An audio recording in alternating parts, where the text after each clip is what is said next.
slide deck afterwards as well. I think it probably is a PDF, which is probably a little easier. So yes, thank you, Kat, for reminding me to record this presentation, because I know there are a bunch of people that could not make it but are very interested in what we're talking about. So, so with that, yeah, I will turn it over to Jean. Great. Thank you so much, Kristen, for that great introduction and all that housekeeping.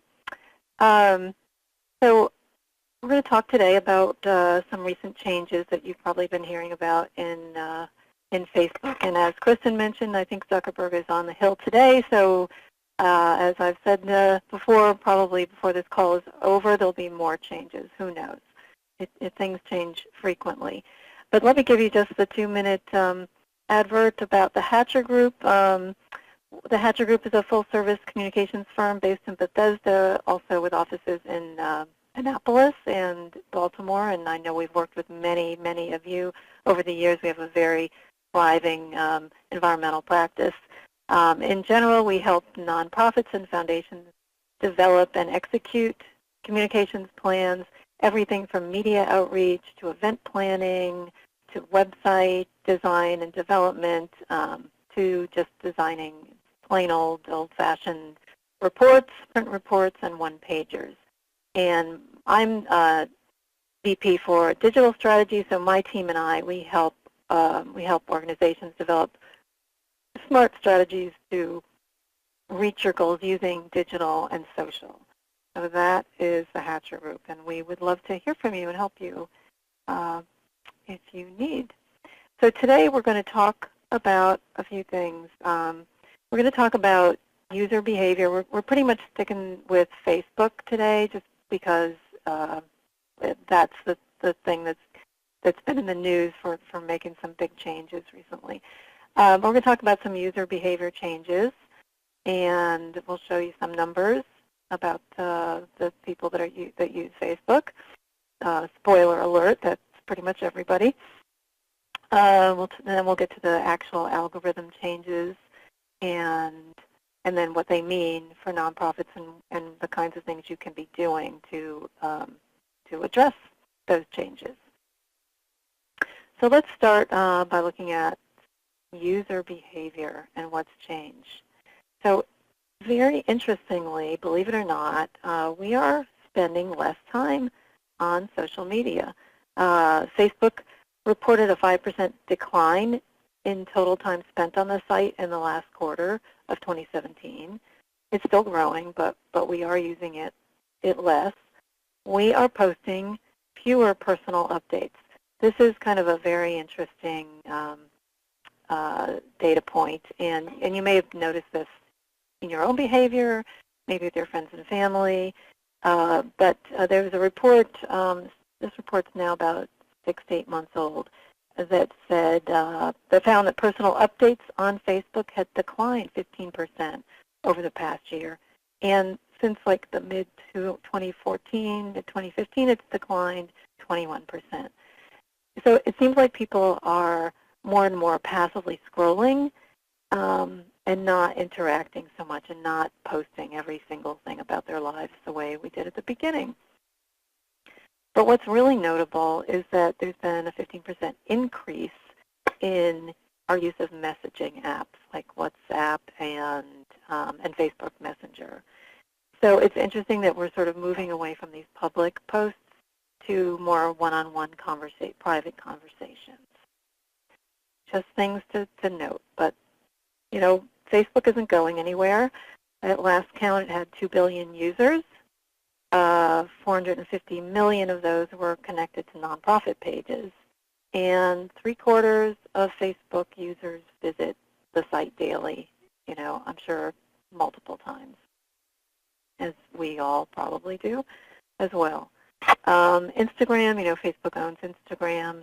At last count had 850 million active users, and 6 in 10 visit Instagram daily. Facebook is, the majority of Americans are on Facebook. This is data from the Pew Research Center.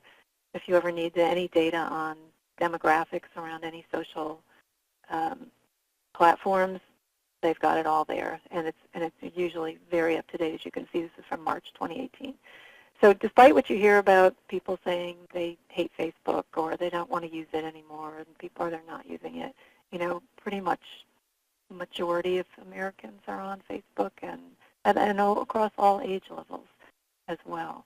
But you can also see from this chart there's a huge growth in Instagram. So Facebook's not going anywhere anytime soon. And here we have this great stat: if Facebook were a country, well, it used to be it would be like the third largest country in the world. Well, it is now the #1 country in the world. So again, not going anywhere anytime soon. So let's get right to the recent changes that were announced on Facebook in January. And these were announced from Mark Zuckerberg's page, and he had a couple of posts that he put up. This first one was from January 11th, and basically he's saying in here that he wants to bring Facebook back to its roots. He wants us to meaningfully interact with each other. Nice goals, right? Who can argue with that? And that Facebook's going to start prioritizing content from friends and family, particularly content in the form of comments. Let's skip to the next one. He also wants to make sure that that your time is well spent. Like, he wants Facebook to be fun, but also to be good for your well-being and for society's well-being. So hard to argue with this. So here's a summary of the changes. Oops. So first of all, he wants to prioritize meaningful interactions, and we're going to talk about what that actually means and what that looks like. They want to prioritize trustworthy and local news, and we can argue about how well they're doing that. So far, here we are in April, and you can still find quite a bit of misinformation on Facebook, sadly. They want to prioritize local events and Facebook fundraisers. So we'll take a look at each of these individually. So again, Zuckerberg and Facebook executives want to prioritize meaningful interactions. And again, they want to bring Facebook back to its roots. Facebook's always been about connections between people. Right now, public posts on Facebook are about 5% of all content. That's content that's shown from businesses, from brands, from media, and it's crowding out Facebook executive field. It's crowding out the personal, and they're hearing that from people too.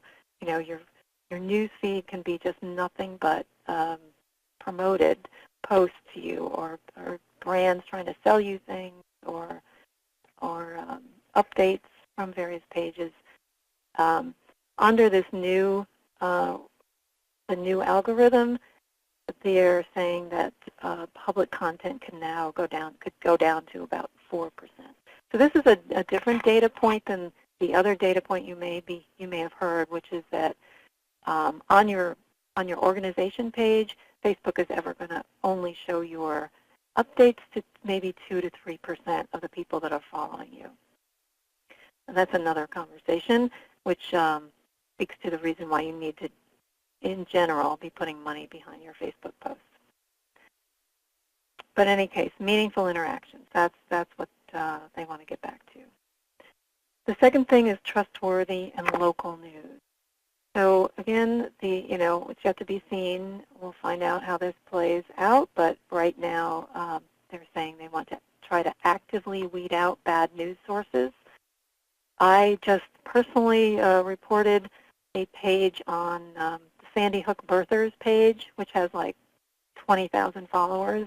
I reported to Facebook because it is just a complete horrific, the best and worst example of Facebook, a page devoted to saying that Sandy Hook never happened and it was a hoax, and now they're going after Parkland. Anyway, in light of they wanted trustworthy news, I reported this to Facebook and got back a a pro forma email saying there was nothing wrong with the page. Basically, it didn't violate any of their community standards. So again, the proof is in the pudding. We'll see how this plays out, but they are saying they will be prioritizing news that is trustworthy and local and that promotes people's well-being, which that page is not doing whatsoever. In 2017, there were several studies done that included one commissioned by Facebook that showed that the more time people spend on Facebook, the more depressed they get. So if I had you in the room, I'd have you raise your hand to tell me if that's the case for you.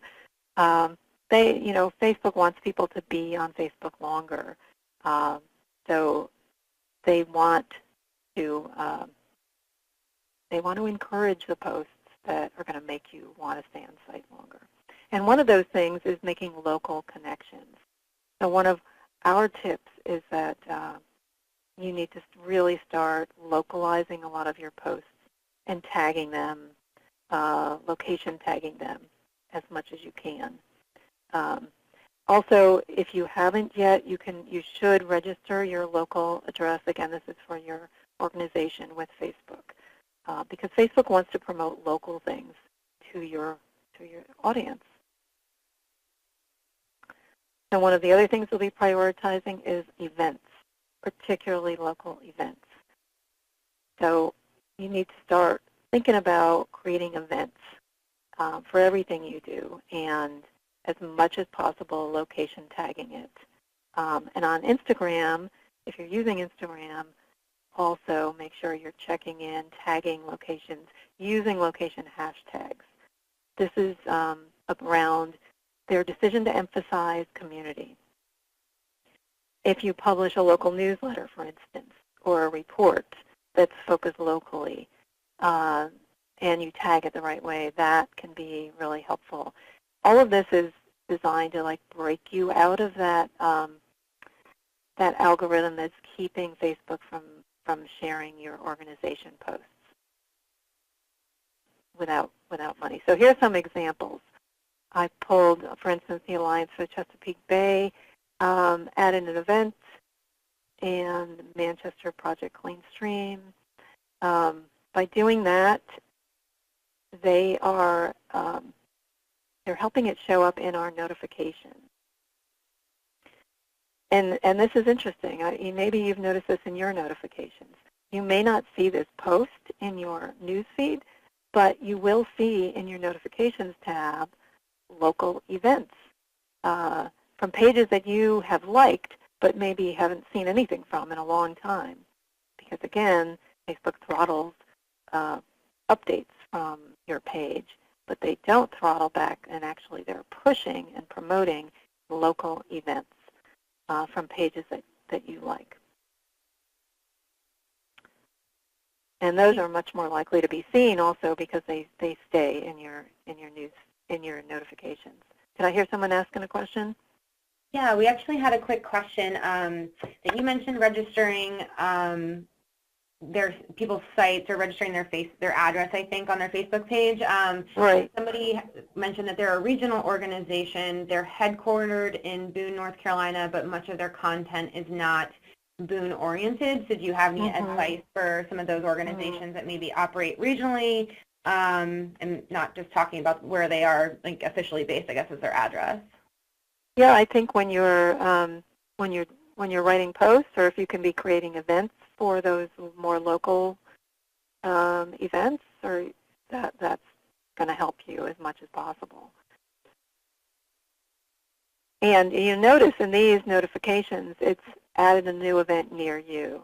So just start, try and think outside the box of how you can create events out of things that maybe weren't necessarily events before. And I'll try to dig up some other examples, and maybe we can send them on after this.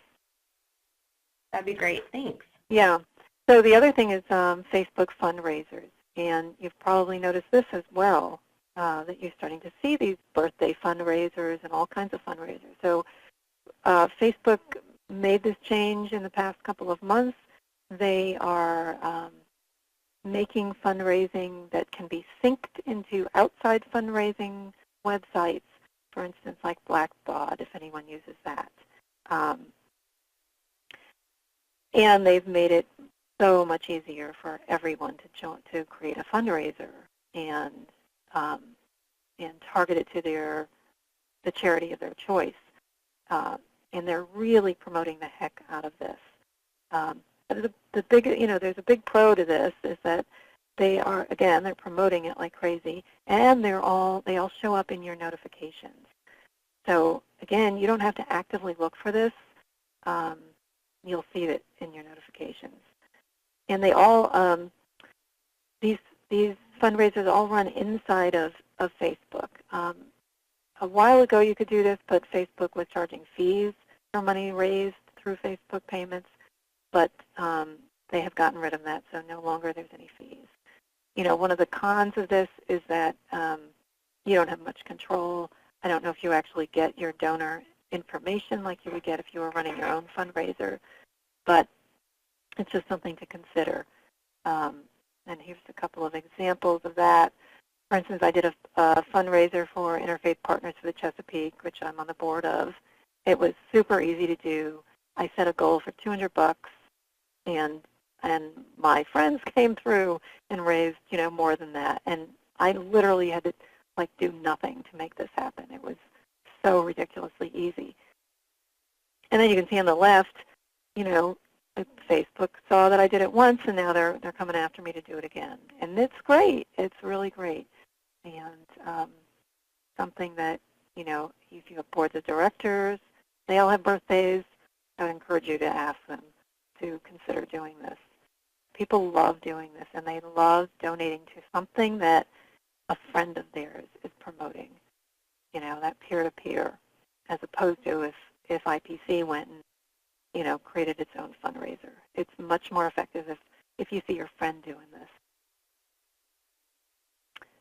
Here are a couple of other examples. So when you go to now your organization page, if people have created fundraisers, Facebook will display it right there. So National Wildlife Federation had just a whole long list of people who had done these birthday fundraisers.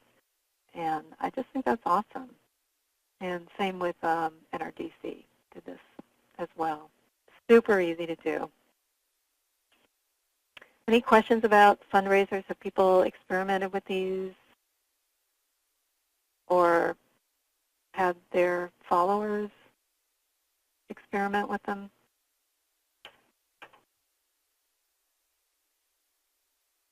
Well, look into it. Very easy to do. And ridiculously easy for, again, your followers to create. So a few takeaways. One of the things I like to say is that despite all of the changes over the years in Facebook, things really haven't changed all that much in terms of the advice we're giving people. We've always given pretty much the same advice, which is grab attention. You've got to stand out somehow. So you have to be compelling. You've got to use good photos. You've got to write good copy. You've got to be interesting because you're competing with, just so many other things. Don't be boring. Try to not speak in corporate speak. The whole point of Facebook is connecting people to people. So even though you may be posting as your organization, I want to know you're a person. So I want to know you're responsive and that it's not just some big corporate voice from on high, and make me feel something, right? Move me somehow.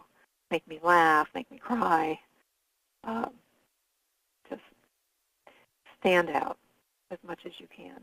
And think differently. I think one of the problems that we, and it's an easy trap to fall into, and we all fall into this, is like, okay, there's a new tool. How do we use this tool? How do we get more followers? How do we use it to make us, it's not the focus on followers that's the important important thing. So I don't want to come at it from there's a new tool and I want to figure out how to use the tool. I want to think more about, what am I trying to accomplish? What is our audience interested in? What can we do for them? And what's the best way to reach them? Maybe the new tool is the best way to reach them. Maybe it's Snapchat. I don't know, but we have to flip that on its head. Not here's Snapchat. I'm gonna stuff my organization into this tool, but what is it that what's going to work best for reaching our audience? And we want to give them information that they can use. And if we do that consistently, we'll be much better off. This is our little yes. I think, not what your audience can do for you, but what you can do for your audience. So that hasn't changed. Like, none of that has changed. And again, not so much about the number of followers, but as who they are. I always like to say, if you have one follower on Twitter, is that good or bad? Well, I don't know. Is it Jean McCann or is it Michelle Obama? That will tell me whether one follower is great. So not so much a numbers game. Again, content is king. If you are providing valuable content for your users, you're going to be much more effective than if you're just pumping out what you're trying to pump out. You've got to figure out what your users are interested in. They've already told you they're interested in you because they're following you. So just have to figure out what are the kinds of posts that they're most responsive to, and do more of those. Sounds easy, right? Of course, sharing stories is, just, again, this is not new advice. You've been hearing this for years, but people respond to people. So the more stories you can share, or the more you can tie your posts into personal stories, the better. You're not always going to be able to do that, but as much as you can. When all is said and done, email is still the best way to activate people. Email accounted for 26% of all online revenue in 2016, and that was up like 20% over the previous year. So email is still like the killer app. It's still, even though, again, you hear so many people complaining about email and their inboxes and blah, blah, blah, it's still the best way to communicate with a large group of people at scale. Of course, you have to do it smartly and strategically. But, always ask yourself, what's the best way to get our message across? Sometimes people come to me and they want us to do advertising campaigns designed around trying to get people to take action. And usually my first response back is, have you emailed your list first? Because that is going to get a much better response, generally. Video, so another part of this new rollout on meaningful interactions and local is that Facebook is encouraging live video for organizations to start sharing live video. Live video gets about 6 times more interactions than regular video. Interesting, huh? And Facebook users spend about 3 times more time watching live videos than a video that's no longer live. I guess that's a dead video. They also comment 10 times more during live videos. So when they released the news about the algorithm focusing more on meaningful interactions, at that point they also said sharing live video could be a way for you to combat the decrease in your reach. So something to just think about, maybe experiment with, and see what happens. Native video is still like number 2, but live video they're really, really pushing live video. And then events, of course. Again, they're pushing notifications for local events to users. So whenever a page I follow posts an event near me, I get that notification. Much more likely to see that than I am going to see a post update from your page. And again, it's all about trying to get us to be active civically and interacting and connecting with neighbors. So, you know, hard to argue with that. It's a good thing. We're all for that. So finally, you know, all this is great, but I hope people are looking at their Facebook insights and figuring out what gets reaction when I post, you know, stories, when I post a press release. You know, I see a lot of that still. Does that get any reaction from anyone? I hope people are not doing that still. But what posts are most popular? You know, what's getting people to respond to you?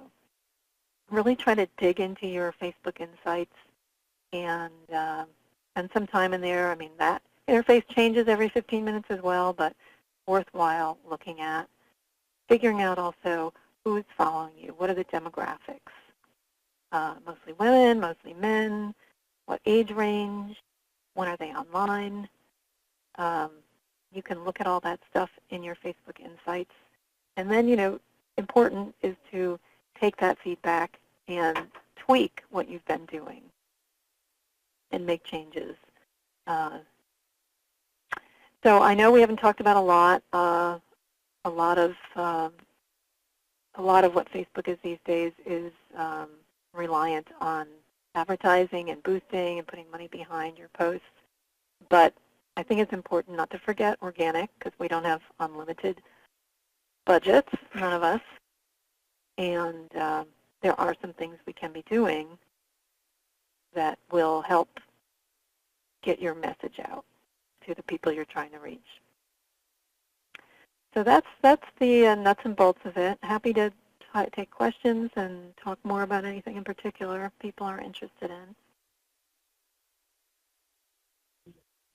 Thanks so much, Jean. So first, I just wanted to open it up and see if anybody in the webinar, in the chat box, or on the phone had any questions that they wanted to ask. I'd love to hear people's experiences with events or fundraisers. If anyone's had somebody do a fundraiser for them that they didn't know about, for instance, that can happen.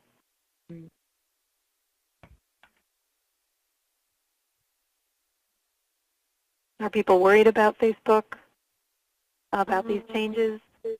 So one person did have a question that came through on the chat box. Does Facebook notice when you do more paid, then does it discriminate on content if you stop paying? Wow, that's a really good question, and I don't know. I don't think anyone knows the answer to that. I think they would say no, right? Yeah. But there's really no way to know that. Interesting. Yeah. Well, I actually have a question for you, Jean. So, you know, I know a lot of the folks who are part of this webinar and on the phone have limited staff capacity, like most groups do. And maybe there's just one communications person for an organization, and you know they're responsible for multiple things. So there's one thing that they can do, you know, out of everything that you suggested today to kind of change up their Facebook game. You know, what would that one thing be? That's a really good question. But I have 4 things. I don't have one thing.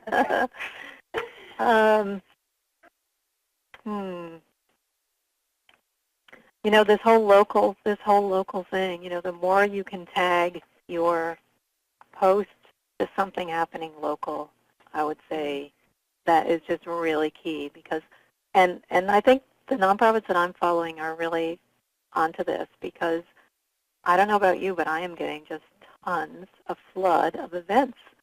And it's not just when the page posts the event that I get the notification. It's when any of my friends, right? That's the beauty of this one. Any of my friends are going to something, quote unquote, near to me. Even if it's a page I'm not following, I'm getting that notification as well. So if there's any way you can tap into that, you know, just really think about that. And I guess I would also say is, you know, the whole video thing. The more you can do with that, the better. Now, you know, doing, you know, not not live, whatever the the dead videos, doing the dead videos. That can take time and energy and resources, but experiment with live video. If you're out doing stream cleanups or whatever you're out there doing, or visiting Annapolis or wherever, visiting your legislators, just do some little experiments. They don't have to be big, expensive things that you do. And just see what happens, See what happens. I'd say experiment. Experimenting. I think experimenting overall is a good It is, recommendation, right? Yeah. So we had a question come in that said, regarding tagging posts as local, do you suggest reposting the same post multiple times with different location tags? I think I would change it up a little bit. I don't think I would do the exact same thing, but yeah, sure. Again, try it. I don't think it's going to hurt anything. Okay. Because again, it's not like your followers are all seeing the exact same thing, right? They're not seeing anything usually. 2 to 3% of your followers will see your actual post. Yeah, I love that idea. I think that's great. See what happens. Yeah. Another question we had was, so if I geotag a post for having something to do with Charlottesville, Virginia, for instance, but in reality a fraction of my followers are in or near that area, does Facebook serve that content to her followers in North Carolina? If they do, it's going to be a very small percentage, again, a very small percentage of people that will see your actual post in their news feed.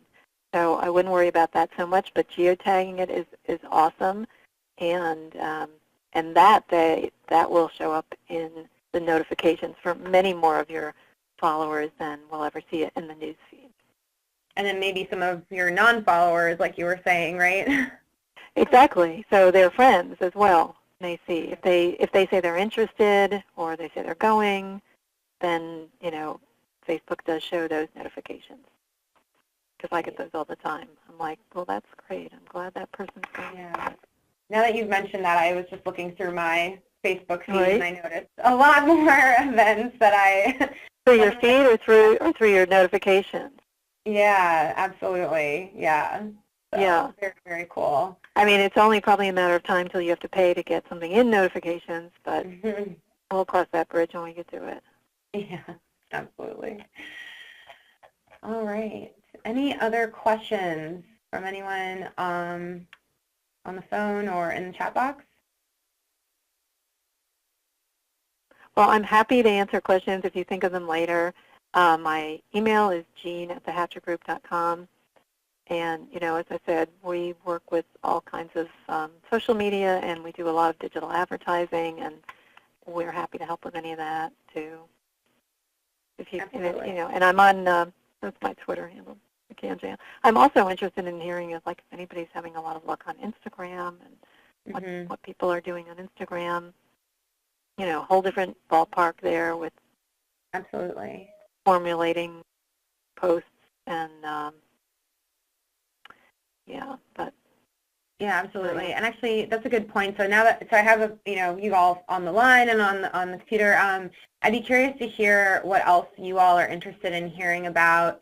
Either from Jean or others in this either social media space or communication space. Like I mentioned, we've done webinars on Google Analytics, and we've also done photography for advocacy. Is there anything that you all are interested in learning more about that we could also touch on? So somebody mentioned building email lists as something, which is interesting because I don't know, Jean, if you have done this any time recently, but I used to do that through Facebook in a past life with some of the things that they provide via ads. But yeah, I think that's a very interesting topic. Yeah, I would second that. Email list building, awesome topic, and so much you can do on Facebook, on Twitter with that. Yeah. All right. Well, if people have other thoughts, you can always reach out to me via email. We try to do these at least every month, if not every other month. So, feel free to reach out if you have any suggestions. And then someone else said more details on how to use Facebook for fundraising. So maybe diving into some of those fundraising tools that you were talking about, Jean, as far as having people organically raise money for your organization through Facebook for their birthdays or random fundraisers. Yeah, that's awesome. Great topics. Yeah. All right. Well, if no one else has any other questions, thank you all so much for joining us today. And like I said, this was recorded, so I'll send this out to the Comms Work Group email list so everyone has it. And again, if you have any feedback or any thoughts, feel free to reach out to me directly. And thank you all so much for joining, and thank you, Jean, for doing this for us. We appreciate it. Thanks, Kristen. My pleasure. Thank you. Thank you. Thank you. Bye, everyone. Enjoy the rest of your week. Bye-bye.